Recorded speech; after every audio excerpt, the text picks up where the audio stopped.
thanks guys for having me. So it's fun to come back here for sure. I usually come here for hockey and Tuesday night, so certainly back here for a moment. And our commercial, which we'll show in a bit, if you haven't already seen it, is actually filmed over here. Or a portion of it was filmed the hallway over here. So kind of neat. It's married over the chapel there. So lots of stuff. So anyways, I've been talking about our brand up, so you've probably seen a little bit about it on Dragon's Den. And I'll sort of tell you the rest of the sort of behind the scenes kind of stuff. And there will be, just to forget, there'll be an update on us. It's supposed to be March 3rd, and then I found it's going to be plus or minus a week. And that's kind of like the follow-up, where are they now? And that'll be coming up in a few weeks on Dragon's Den. It's lots of fun stuff. So I'll just go through this, probably talk for about 25 minutes or so, maybe less, and then have at it with questions. I can answer any questions you want to talk about. Happy to talk about that. So the agenda will basically be talk a little bit about the business background, the consumer, and the brand promotion. So a little bit of our management team. There's basically our whole company is essentially 3 people, which is very lean. We're obviously a startup company trying to manage with the least amount of cash going out as we possibly can. 3 guys all sitting in an office that is probably about from here to the wall, maybe even smaller than that, packing ourselves in and working hard and hopefully soon we'll be able to get ourselves to the point where we can start hiring more people. Our experience is PepsiCo, Kraft, and I worked at Niagara for a little bit. My last job was manager of sales strategy on Tropicana, so basically managing the Tropicana juice business and sales for Canada. One of my partners, Dan, the guy at the bottom, managed the Frito-Lay business sales for Canada, so same sort of job, just on Frito-Lay. And Adam, the guy at the top, was director of finance for PepsiCo, managed the entire marketing budget for PepsiCo. So we've been in the industry for 13 to 15 years each, so for quite a while, and certainly learned a lot of stuff.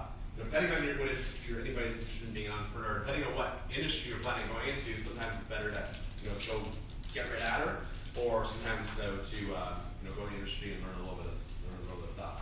In our industry, I really don't know it would be possible to necessarily go and do that right off the bat. So we learned quite a bit and certainly applying it every day.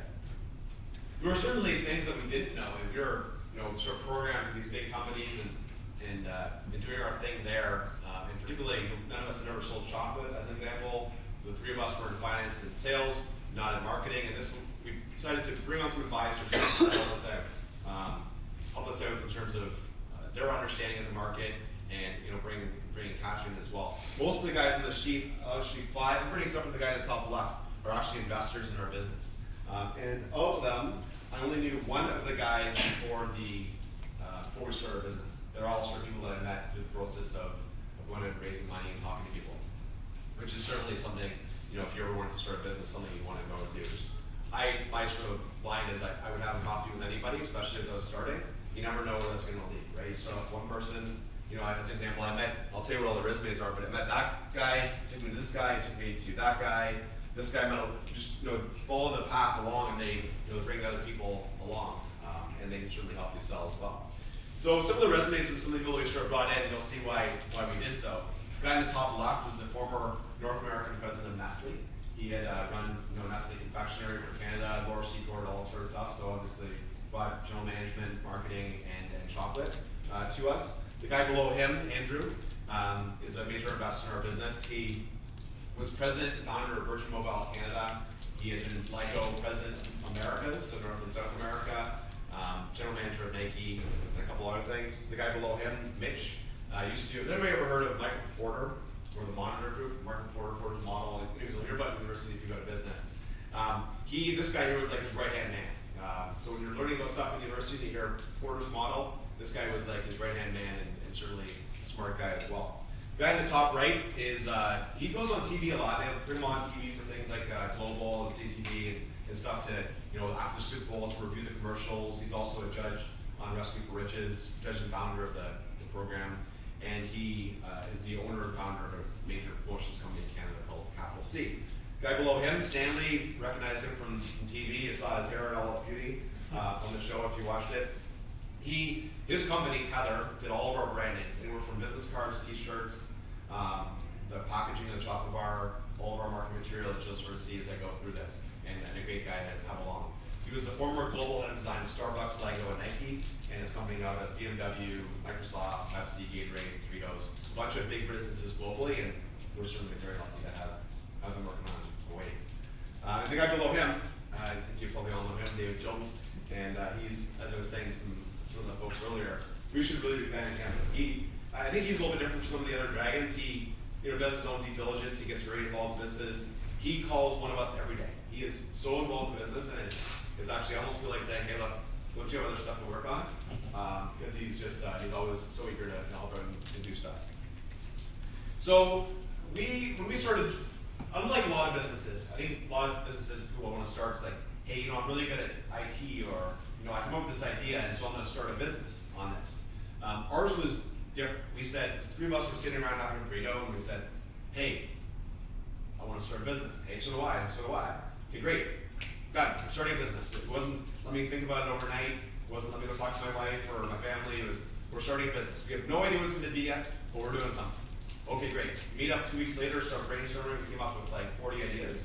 One of them we decided was a good one, that the caffeinated chocolate idea, and we started working on that. One of the insights we sort of brought with us from our packaged goods background was fortification. So adding something, whether it be a vitamin or enhanced benefit, to a product category that already sort of existed, whether it be probiotic yogurt, caffeine to basically soft drinks, which basically creates energy drinks, or vitamin water. So lots of different categories where it's water, as an example, was all about price, and people were just battling over price all the time. Yogurt was a stagnant category, nothing really exciting was going on, and they add some sort of benefit to it, and then it sort of rejuvenates the category. Chocolate was a category that had no benefits other than great taste, and maybe it fills you up depending on which type you were having. And we came along and decided we're going to do something to add a benefit to the chocolate category. So introducing chocolate with a purpose, right? That's sort of one of our slogans, chocolate with a purpose. We're merging the great taste of chocolate with the pick-me-up of a cup of coffee. It tastes like a dairy milk or a Hershey bar, and forms like an energy drink or a cup of coffee. We look at it, versus energy drinks, which would kind of be that, at least for our target market, sort of 18, 22-year-olds, look at it for them, energy drinks would be sort of what we're coming in, sort of doing a little bit of trying to upset the apple cart a bit. And we believe that we taste better than energy drinks, and we're actually lower priced than energy drinks. So a normal energy drink is $2.99 to $3.49, depending on what you're buying. This is something that actually is better value as well. And out of all this, we're actually about the best-selling chocolate bar in most university campuses in Canada after only a few short months. So it's so far so good on that. We're listed almost every major retailer in Canada. There's a couple more in the works that haven't made the slide yet, but listed almost every major retailer in Canada. When we went on the show, which by the way we pitched that in April, that was quite a while ago, just aired the other day. But we went on the show, we had commitments to Shoppers Drug Mart, commitments to Shell, Rexall, a few other places, but we're just sort of starting out. And now thankfully we've got listings most places, and I believe we've actually been the top selling chocolate bar Canadian superstore chain for the last 4 weeks or so. So pretty happy with that, in terms of dollars anyways. US is sort of one of our next major sort of priorities. We're just in the middle of getting things ready for that. We'll be shipping to the US in about 2 weeks. We've already got a couple US customers. We're not all committed yet. The top two are sort of pending, and we're in the works with them. Should know about 7-Eleven, I think, next week. Wawa is a big counter if you live in Pennsylvania. And Sheets, also same sort of thing, Pennsylvania, Virginia, etc. Big counts. Barnes & Noble campus stores, so that's going to get us in all the campuses across the U.S. 350, well, not all, 350 U.S. campuses, kind of right off the bat in March, universities. And as we said, we sell very well. Universities, we need some time for exam periods, so we expect that to do well. As I said, university campuses sold almost every university and college campus in the country. Every one of those was an independent sale where we had to call up the university and say, find our way to connecting with the right people and sending them product along. Some of those would have been free box off the start to get them to try it, and then they put it on their counter, they sell it, and they call us back and want to order it. So we had 0 university listings. We had one university listing before August of this year, before school started, and then we started doing this and created a marketing program with universities, and as I said, we're now the best-selling chocolate bar in schools. Some of the university feedback, so testimonial from the store managers. You really need to have those people running the stores to be good ambassadors for you. So the top one is an example from University of Toronto Scarborough campus. I've rarely seen a new product be accepted so quickly and have customers ask for it by name. At McMaster, Wake Bars is one of the best, probably the best selling chocolate bar despite the higher price. And at Queens, the Wake has been a hit and it's been awesome. So lots of good feedback in the universities, and obviously, we need them to be very passionate about selling our product and help us help them to get the word out. So I'll talk a little bit about the consumer, so aka marketing. Who are we going after? How do we look at it? That sort of stuff. So to start off, when Red Bull launched in Canada, they didn't necessarily say, okay, it's going to be a demographic of 18 to 22-year-old males. They said, look, we're going to look for retired people. It's like kind of a psychographic. They say, what is the state of mind or being or whatever that this person's going to be in, what that we're trying to sell to. They went and sold to those people. They went and tracked them down. That, like a male who's 45-year-old who drinks energy drinks might have more in common with an 18-year-old who drinks energy drinks than that 18-year-old might have with somebody who's a non-energy drink user. It's kind of like a personality trait that really brings people towards those types of things. Ourselves, we don't want to market ourselves like energy drinks for a couple reasons, but we sort of wanted to take the same sort of approach anyways in terms of let the sort of target find its own way a little bit. Energy drinks in Canada, penetration, which means number of households or people that would buy an energy drink as a percentage of the population, is about 9% of the country would drink an energy drink in a year. So it's not very high. So it means that there's 91% of the country doesn't drink energy drinks. So we look at that and say that's a humongous opportunity. And so we started asking the questions, why don't people drink energy drinks? Well, we believe taste, we believe price, we believe that energy drinks scare some people. There's all these weird things in there, taurine, guarana, all that sort of stuff. So a couple of different factors that would do that. So we tried to eliminate those barriers with our product.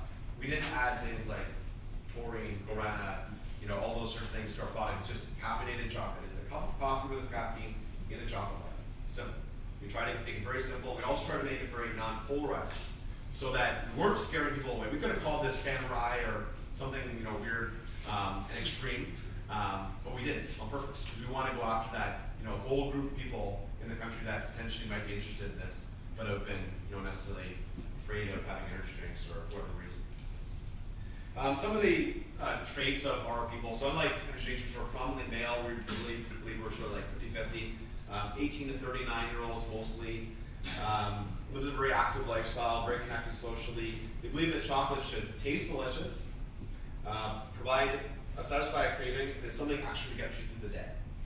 A normal chocolate bar has 1/10 of a cup of coffee with caffeine if you're having like a dairy milk bar. As I said, the same size bar as this has 1/10 of a cup of coffee with caffeine.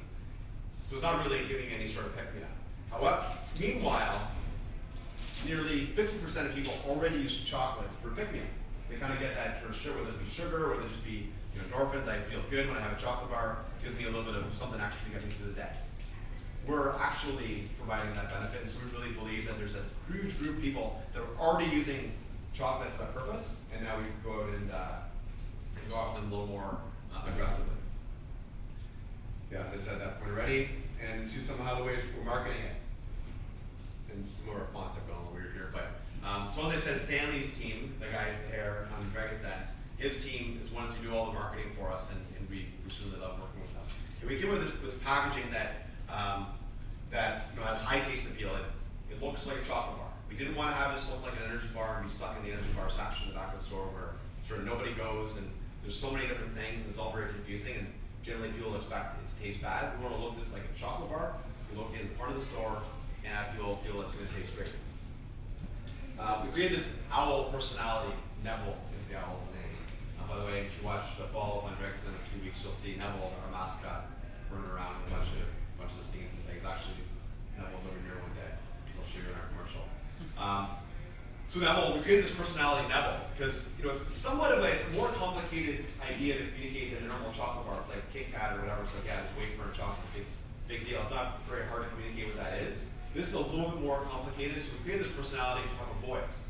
And if you were seeing Dragon's Den again, give creepy on the feather or stay awake with caffeinated chocolate. It's got that voice be able to tell people what this product is.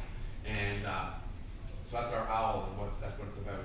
Caffeinated, as I said, it's not energy chocolate, which actually we launched a product earlier on, just a bit of a test. It said energy chocolate, kind of was way too ambiguous.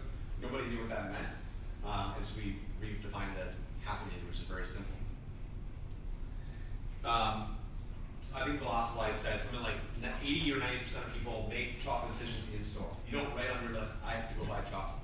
You go to the store, you walk in the store, maybe you're buying water, maybe you're filling up, you've got gas and you're filling up whatever, and you're like, oh yeah, chocolate bar, I'd like to have one of those. And that's why they put it in the front in the wall section. So between packaging and how we communicate ourselves at store level is really the most important factor with all of our marketing, because that's where you're going to hit the people and that's where you're going to attract them to try it. Top left-hand corner is a real picture. That's about 15 displays along the front of a Real Canadian Superstore. It's actually in Oakville. That was for our follow-up on Dragon's Den, so you'll see that there. But they've actually kept about 10 of those going, sort of ongoing, Real Canadian Superstore, so they've been really good partners. So we're going to get the 4 displays. We've got an end-dial counter to show you. An end-dial unit is the one in the middle. We're launching a counter unit over here on the right, and then lots of other point-of-sale material at the bottom there that we're doing. Really try to find ways to break through the clutter, to catch people's eyes when they're in a store, and communicate again what it is, because we are slightly more complicated and we're certainly more expensive than normal chocolate. And so far, so good. A few posters, just sort of give you a bit of an idea of what the brand is about. If you have the feather, or you might miss this if you're not awake, which is a little bit of feeling in the commercial.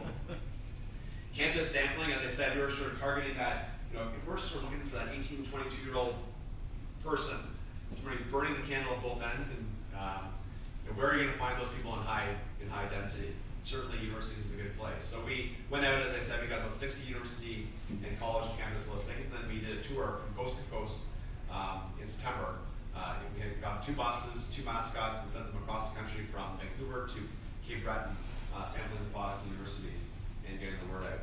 And certainly people seem to be fans so far. Social media, we try to bring people in, whether it be through store or whether it be through Dragon's Den, or whether it be through our mascot when we're on campus. Bring them into our community so we can have a relationship with them, and then we can now have a conversation with them, right? So 2-way conversation on Facebook or Twitter or whatever. If you were to tweet @awake chocolate, which is our handle, Neville, the owl, would tweet back to you. He's communicating as Neville. And it provides for some fun dialogue, especially as we're leading into Dragon's Den. So I'm going to play a video for you. Let's see if I can get this to work. You got an idea how to work on it? Yeah, Mr. Technology, coming up. I can also just go straight to the website if it's here. Oh, there we go. Okay, so that should pull that back.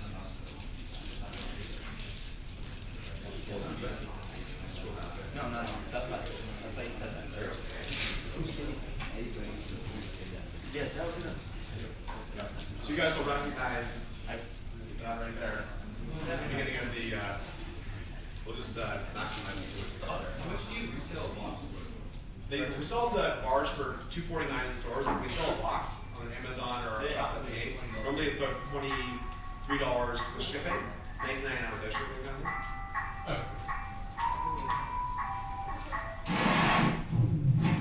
That's right, friends. It's caffeinated chocolate. Yep, chocolate.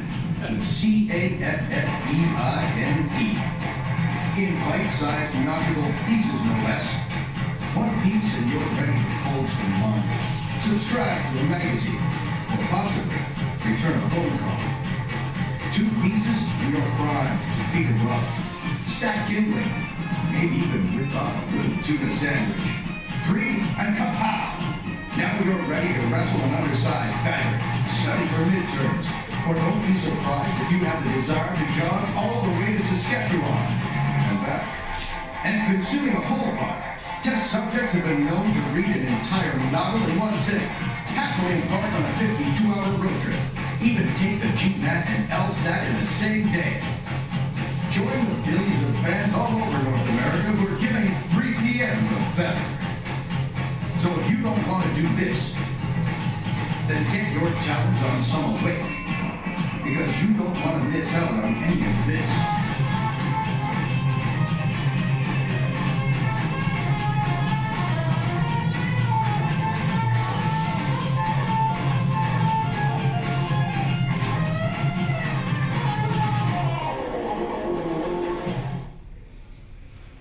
So that's our video. We set that up in advance of Dragon's Den because we do it with the mouse here. Oh, there we go. It's really gonna push this.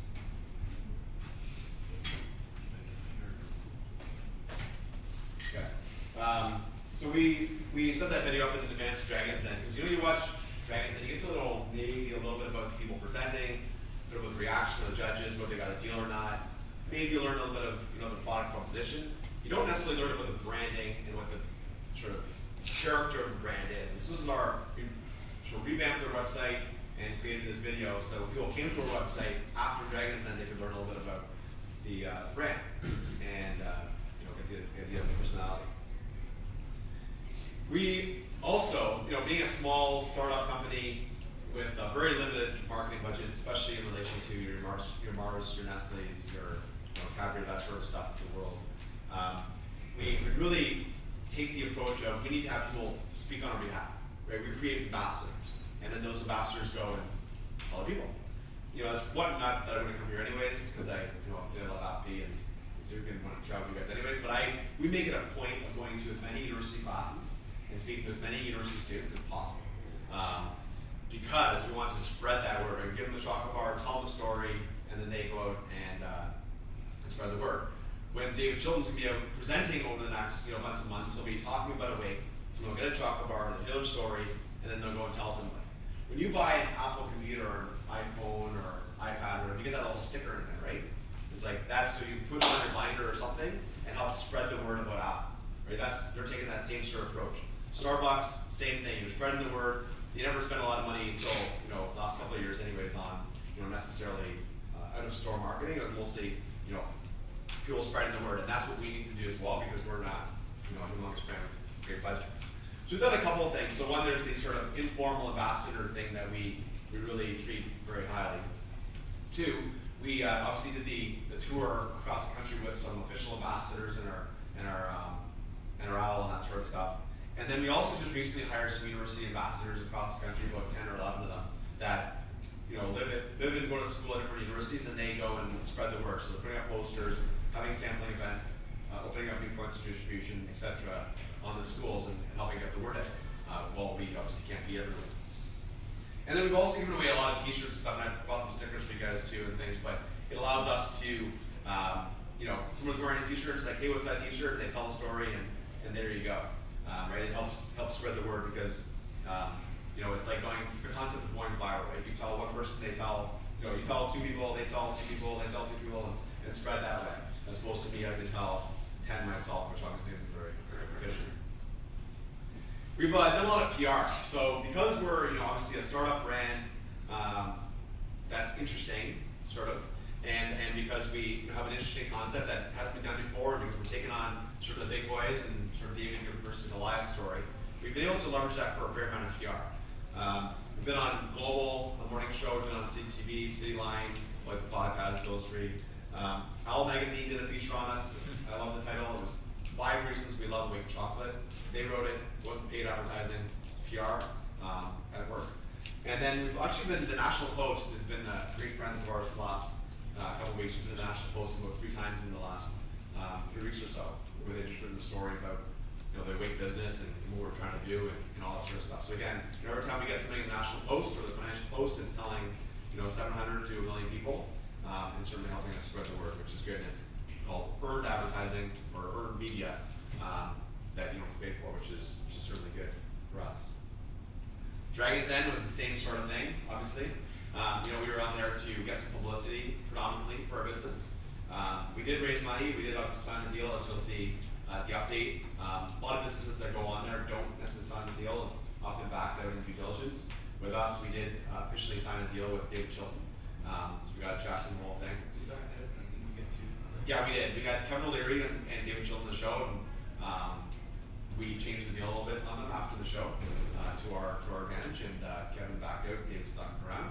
And David has been a great partner, as I said, and we've got a lot of value from it that we didn't necessarily think we were going to get, but certainly the publicity, which will pay dividends for years to come. I imagine people will think, oh yeah, this is a great Canadian brand, and launched the Dragon's Den, all that sort of stuff, which is certainly what you want to have happen. And yeah, and a lot of awareness. We're going to do a bunch of things in the next couple months. We're just still working through these, are more or less replacement only, but we'll be doing some more traditional sort of marketing. So we're doing a lot of sampling in different places, hooking up with some other Canadian brands as they do their marketing and help spread the word. We'll do some print ads probably in places like Metro News and stuff, getting the sort of subway crowd, the downtown urban markets. Transit advertising, a lot of the downtown stores, international news, etc. And what's called digital pre-roll, which would be playing videos like ours before other videos you go onto YouTube. We can target very, very specifically getting YouTube videos that fit the same sort of target market as us, and then have these things played beforehand, and you only pay for what was viewed, which is a good medium for us. We'll be doing this right now. We're at one SKU, but that's going to change very, very quickly. Today we have one SKU. I'll tell you the next SKU, and we'll put it on our website, but in a second. But we look at this as being anything that chocolate can do, we can do as well. And if you're looking for energy, bet. So we'll be doing platform innovation, nuts, dark, multi-pack, portion control, bites, a whole bunch of different things. We'll be launching the bite-size one in the summer. Will be our sort of first different size. But in about 2 or 3 weeks, we'll have a caramel SKU that tastes really good.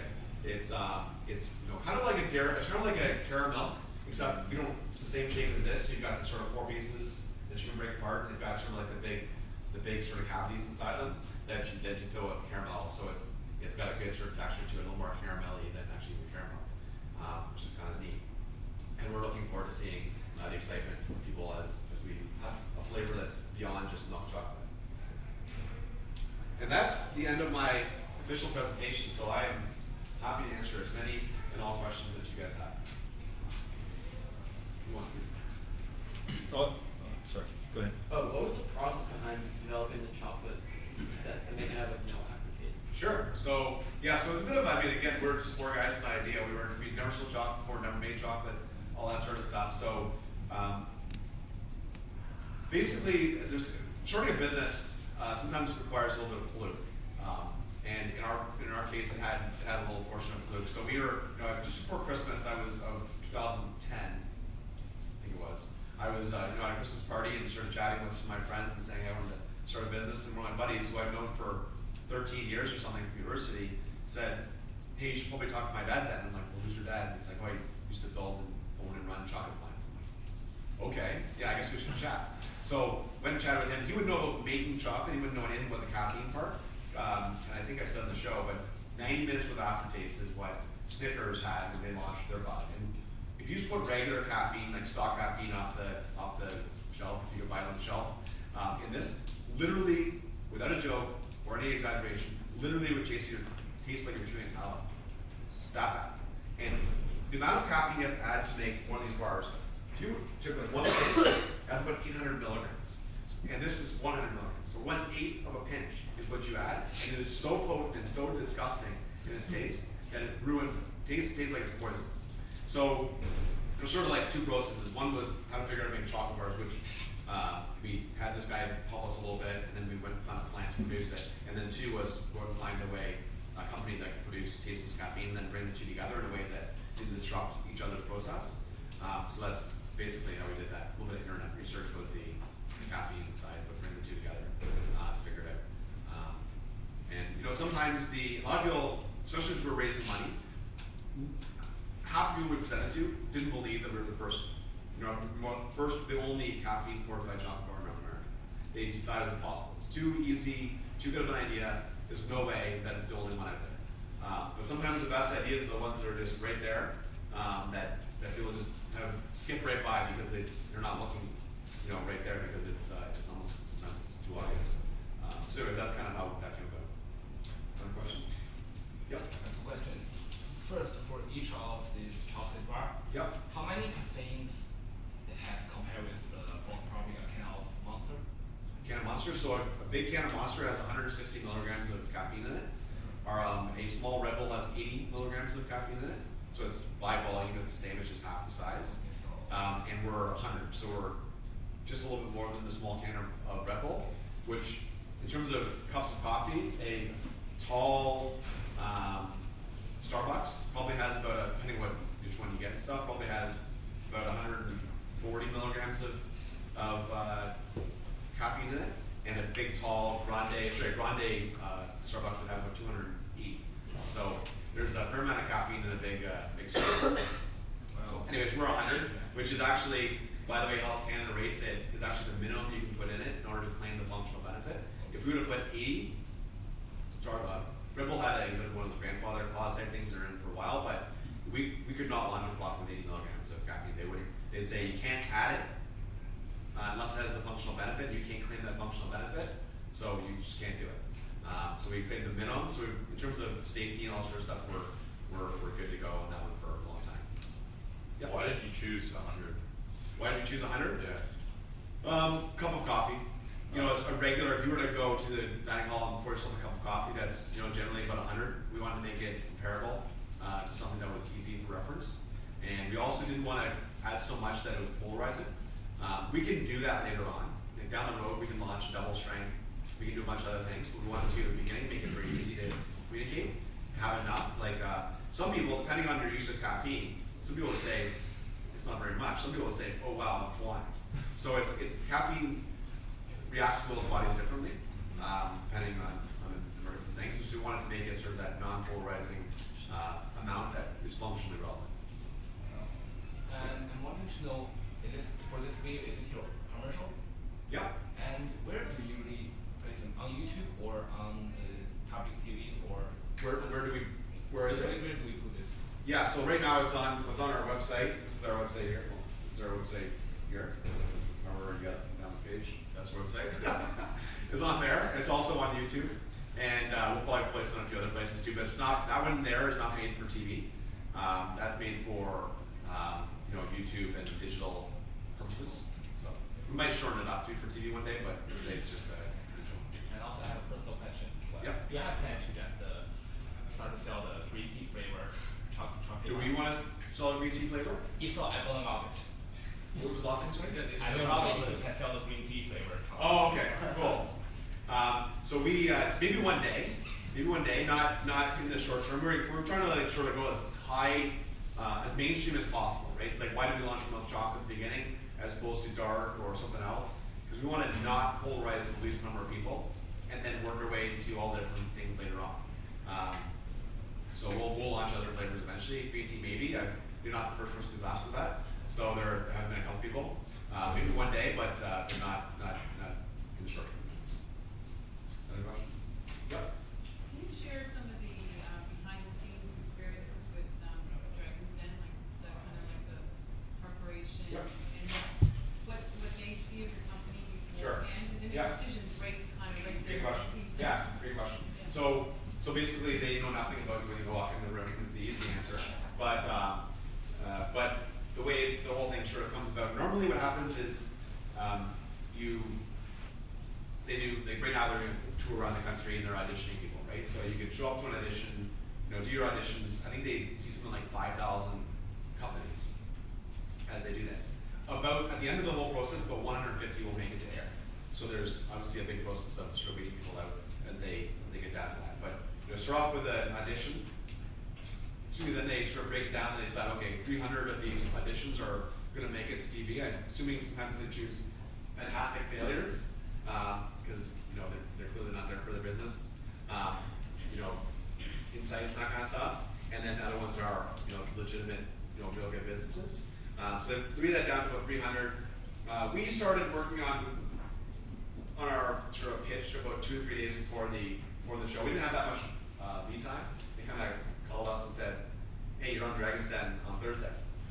Like it's Monday or whatever it was. And we didn't have any sort of notice. We ended up pushing it back for another week and a half or so. But we started working on it, met on a sort of Saturday or Sunday before the Tuesday or Wednesday, whatever it was that we went into pitch. And we sort of decided, okay, what are we going on the show for? Like, what is the actual priority of the show?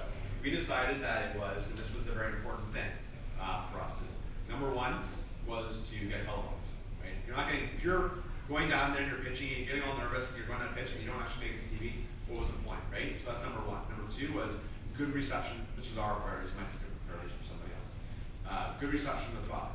So if I went on the show with what our current valuation is now, $7 million valuation or something like that, and tried to explain that to them in, a 40-minute pitch, the whole time would have been, you're a goof, your family should leave you, all that kind of stuff like that. It would be a totally different show than what it was, based on how we sort of set our thing up. So number one was get televised. Number two was good reception of the product. Try to evaluate our company to make it very attractive to the Dragons, and then we could spend our time talking about the product as opposed to the valuation.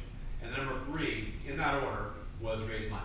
We didn't raise money. We didn't raise money. If we had to back away from the deal after the show ended, not a big deal. We were going on mostly to get publicity. Obviously we ended up signing a deal and getting money and all sort of stuff, and it's been very good that we did, mostly because of the involvement with Dragon's Den and involvement with David Children's brought a lot of value to us. But that's sort of that. Some other parts to answer the rest of your question.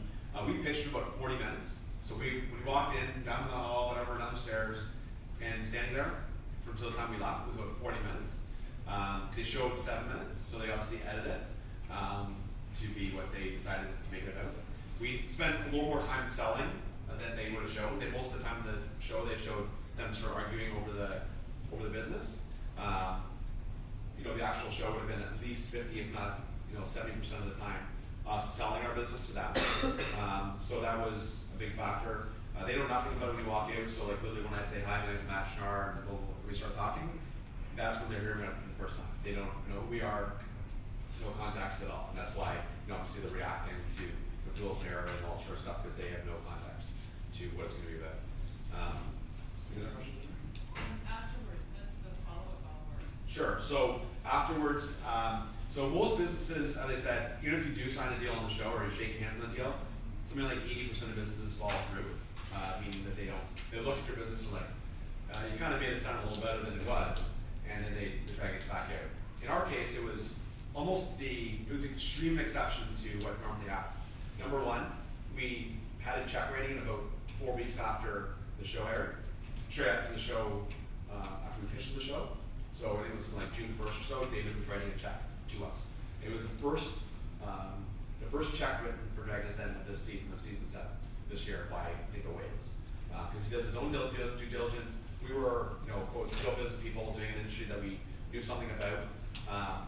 And my partner had some really good in finance, so obviously it was set up in a way that made some sense to David, as opposed to some of the other ones who are just, they start surfing through it. Like, as an example, last week I talked to one of the guys from OMGs, if you ever heard of that, when they were on a couple of years ago. The guy told me that they would have pitched in April. They got their check in December. That's how many months of work that was to try and actually get the money out of Orleans' hands when they did. With us, it was 3 or 4 weeks. Really, it was more logistical, just getting us together in the same room to make it happen, because Dave was cool and he understood our business and what it was about. So that's that. And then because we signed the deal quickly, and because they thought our business was different from any of the ones they've had in the past, and they just thought Dragon's Den wants to wrap their hands around really what they believe to be good businesses, right? They want 10 years down the road, the best thing that could possibly happen for Dragon's Den is we're the next Red Bull, right? It's like we're make it up and say we're a $5 billion company because we're like Red Bull, and that was made on Dragon's Den. They can sure claim that, and that's the best possible scenario for Dragon's Den.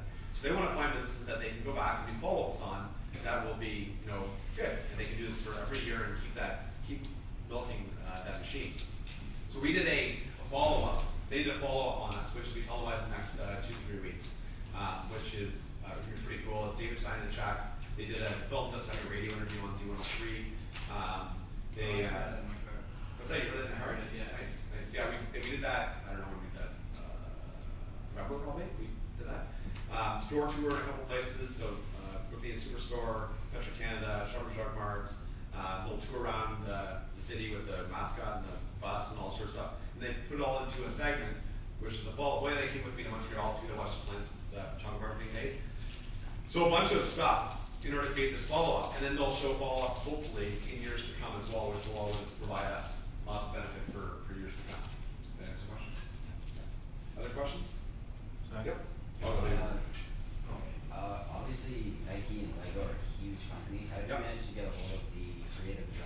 Yeah, so this guy now owns his own company called Tether Inc., Stanley, and he now manages a whole bunch of different big businesses, or from a design company perspective. And he basically how it worked was I was in presenting to another investor who I also didn't know previous to this whole endeavor. Basically, it was more or less Onyx Corporation, big company owned by with Jerry Schwartz. I was presenting to them. And one meeting after like 5 meetings was like, are we gonna do something here? Or like, I don't wanna waste your time by us meeting again. And he's like, actually, I'm quite interested, but I wanna bring somebody else along. And he brought along the guy who was in the middle left, Andrew, into the meeting. He said, hey, I wanna bring him in as well for his perspective. He's been in, consumer packaged goods for a long time. Brought him in, and he's like, hey, I like you guys. I like your product. The product tastes great. The concept's amazing. But I hate your packaging. It wasn't this one. I hate your packaging. It looks too functional. It doesn't look like chocolate. It tastes bad. A whole bunch of other things. That I will not invest if it looks like this. But if you get it redesigned by the person I want to get it redesigned by, I will invest in your company. I will consult for you. I will, take you to other investors. I'll help you raise money. A whole bunch of other things. And they're like, well, who's this guy that you want to have designed? And obviously, give your resume. And we're like, okay. So we had that. They're based out of Seattle, and obviously they do a bunch of businesses. So it's one of those through the grapevine things. As I like to sort of think about laddering up, kind of ladder up from one place to the next. We move on to a better agency, better consultants, better advisors, and kind of as you go up, as you become more of an established business. So that's how that happened. He does some smaller businesses because he was a startup, I don't know, 5, 6 years ago maybe. So he does some smaller businesses. We gave him a little bit of equity in our business, not very much, but a little bit. He invested his own money, but he also, we gave him a little bit of equity for his work. So it's also, where perhaps he could pay more dollars to him, he might have the opportunity to make more money in the long run with us if everything goes great. So it provides more engagement by us doing that too. So, go. What's Kevin O'Leary like, and why did the deal fall through? Sure. So not like I could say I know Kevin, we hang out for beers. I do hang out for beers with children sometimes, but not with Kevin. So I pretty much my exposure to him was 40 minutes, other than a little bit of grapevine stuff afterwards. He seemed fine on the show with us. Like what they didn't show a couple times on there was some things where they didn't make their assumptions. They're assuming that we don't have listings. They're assuming we don't have any money in the bank. There are a couple of things they assumed that were completely inaccurate. We had $400,000 in the bank. We already had 3,000 stores. A bunch of other things that we were able to shock them with, and they're just like, whoa, okay. Then they start paying attention. They realize they're a legitimate business, and then Kevin becomes more of a buyer than a criticizer, right? So he was cool to us, actually, very cool. They were all very cool on the show. Why did we back out? Because our business was in a very, very dramatic period of becoming legitimate at that point in time. We were bringing a lot of new things on. Like the packaging that you see here was literally designed 1 week before. Not printed in the wrapper or all that kind of stuff before we went on the show. What you see on the show was them printing it in their printed in their office on some like foil, whatever. Like that was just a mock-up packaging. Like we did this very, very quickly. So when we came off the show, and none of you, I'm sure, bought, maybe you have, but probably none of you have ever bought houses before. But I look at it kind of like when you're, maybe if you have, you should tell me how you invest. But anyways, when you buy a house, right? You go to a house, you say, okay, I like the house. Okay, I'm gonna get it. I'll make it subject to inspection. Then you get an inspector and you go check the house out, and then they say, okay, well, there's the following problems. Then often what happens is they go back to people and say, hey, look, I didn't realize there's $20,000 worth of work here. Your roof needs fixing, all these sorts of things. That's normally what happens after Dragon's Den. They look deeper in your business. They start pulling out the sheets and all sorts of stuff and go, hey, you know what? There's a bunch of problems here in this business that cause it not to be worth as much as what you suggest on the show. We had the opposite situation. We were kind of like, we were on the show because we wanted to show them that they could provide value to our business. But we had a bunch of good advisors and stuff, people that were involved in businesses, and a lot of things were happening really well. When we left the show, we're like, well, since we went on the show 4 weeks ago or 2 weeks ago, whatever, we just got a listing of Loblaws companies, largest retailer in Canada, and we also, a bunch of other things. We were kind of like, well, you saw the house, but we didn't realize there was an extension back here, and actually own that field over there too. And so we actually said, okay, well, so our valuation is actually higher than what, we can't sell to you for the price we're on the shelf for. It's basically what we did. And so, very untraditional thing after Dragon's Den normally. And Kevin said, as a policy, I will not do that. I've been on the show for 7 years and I'm in the US and I just will not do that. There's no way. So he said, on principle, I'm not doing it. And David said he liked it also, it was good with it. So we did some negotiation afterwards. I've talked to Kevin's right hand, basically what happens, most of the people have like a right hand man, woman kind of thing that sort of work for them. Kevin has a guy who's like president of O'Leary Ventures, who does all this sort of due diligence. And so we've talked to him a bunch of times and he was cool, but anyways, that's kind of how it all went. I didn't actually deal with trade with O'Leary all that much. Question here? Yeah. With the packaging, what made you think of like a box like this rather than like a standard just? Like a big sort of chocolate box kind of thing? Yeah. Good question. So, a friend of one of my families, who actually I met when I spent Appleby here because we used to carpool with their family. He's CEO of largest distributor of confectionery in Canada. So he's been around the products for quite a while, and he suggested to me, just was like, this was like kitchen samples. He's like, just make it a small box. Don't make it a big box. He said the reason why is because you want to show terms. If this thing it's a 48 count box, and it maybe you're selling just as fast as you do this 12 on a per bar basis, but if the retailer thinks it's collecting dust, then their perception is going to be reality. They're not going to buy it again. You want to come up with a small box, make it look like it's turning fast, and then whatever. So that's basically why we decided on a small box, and it worked out well because it goes on the counter of a lot of retailers. Whereas if we had a big 36 count box like most other chocolate companies do, it would never fit it there. But then too, obviously we just wanted something small, little footprint that could fit on the counter, have a little header top that communicate the message. So that's pretty much how that came about. Main priority was to make it a small box that would allow for returns and be efficiently packed and stuff. So. I think there's a store across the road that would do very well with this product. Yeah. She would nickel and dime you. Yeah. Should make it $7. Just one more question. Yeah. You guys are you're getting a lot of attention in Canada and Yeah. doing quite well. Yeah. What about from the major chocolate companies? Are they chocolate bar companies like Nestle and Yeah. are they kind of having a look at you guys Yeah. and saying, Yeah. So Yeah. they're probably saying, this tastes good. Yeah, they are definitely. So sort of two stories I'll tell there. One was about 4 months ago. I think it was probably after a J show or something like that. I got this email from it was titled, "Will you ship product to the U.S.?" And it wasn't like necessarily an irregular email because we often get weird questions like, "Will you ship to the UK or whatever?" Kind of people just being interested. They found it on the internet or something like that. So I'm like, okay, so I started writing my email. Yeah, sure. For a big fan like you, happy to send some product to the U.S. if you don't mind buying a box of 12. Read through, I showed you that. Then my partner and I are talking about how much would we charge this person for shipping. So I'm like, just look them up online, LinkedIn, and should I look them on Facebook first. Where's the person from? Hershey, Pennsylvania. All right, so I have to do a little more work. Look him up on LinkedIn. Person's the global marketing person for Hershey Corporation in Hershey, Pennsylvania, head office of Hershey World. And so I actually didn't really change my email too much. It's the same sort of thing. Big fan like you, if you have to send some product. If they want to get product, all I have to do is call their office here and they'll send some product, right? But I just finished, the last line was, would you like me to ship it to your office in Hershey or to your residence kind of thing? So I made it a little funny and I never got a call back. So that's one. So we know for sure, even globally, where people are certainly taking a look. And then two, we also just sort of heard from the grapevine. I've got friends, just because I've been in the industry for a long time, who lead companies and stuff. I've got friends that work at all the different companies, and I know there's at least one major chocolate company that is working on something.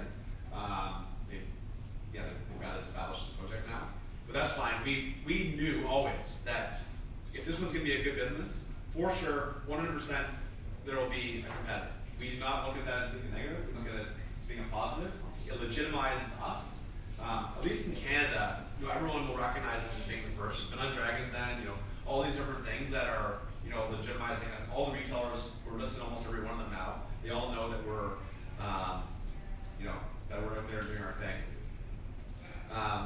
But there's a couple other things.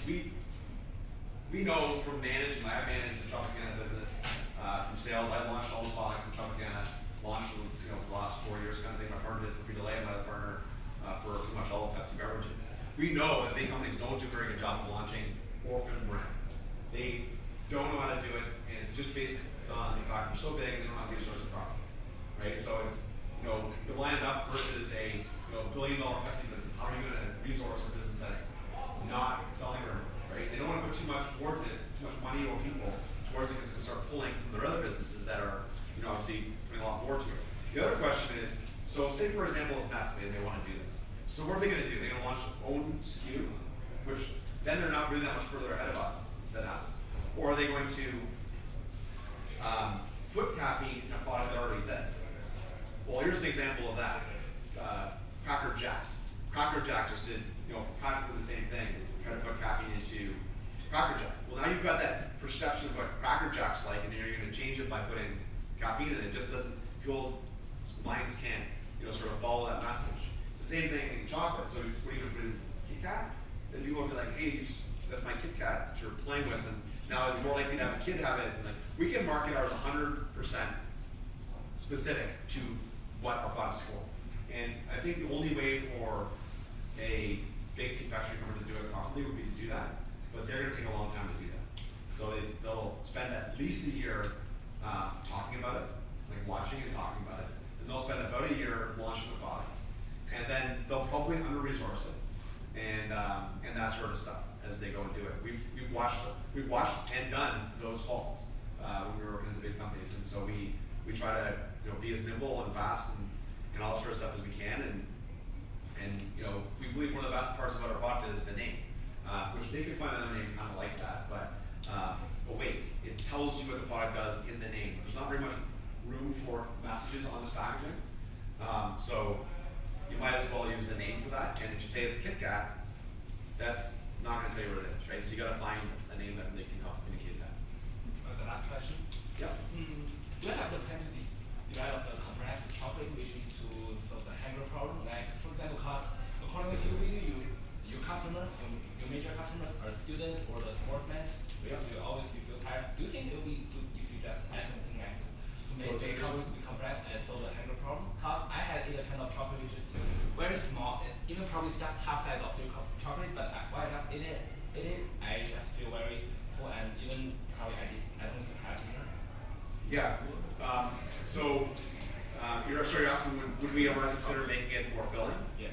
One day maybe, but again, we're mostly taking like the chocolate route of innovation, not the energy bar innovation. One day I can see us doing it, but that's like probably 4 years out sort of thing. We want to keep ourselves in the chocolate bar. If we start adding things like protein to it, people will think we're a protein bar, and that's where we're going to end up, which is a much lower penetration sales category than chocolate is. So one day, but not really. Why wouldn't a big, what if a company like Nestle or, I don't know, one of the big companies, what if they just offered you to buy you out? Would you do it? We expect that will be the case. That's what we want, that's the end. That will be, I can just about guarantee that will be what happens. Some companies will go and try to launch themselves. Some will fail, some might do well. Other ones will just say, forget it, I'd rather just buy you, and depends on the prices, obviously, like I think that's huge. Yeah.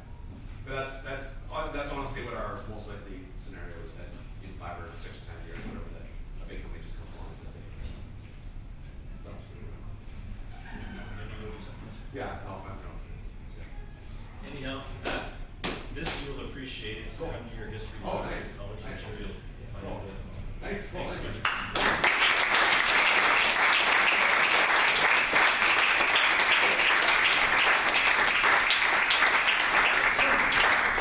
And if you're allowed to leave study this evening, you can watch him play hockey tonight. 7:30 in the arena for the alumni game. Thank you very much. Make sure you bring your chairs back to the dining hall or the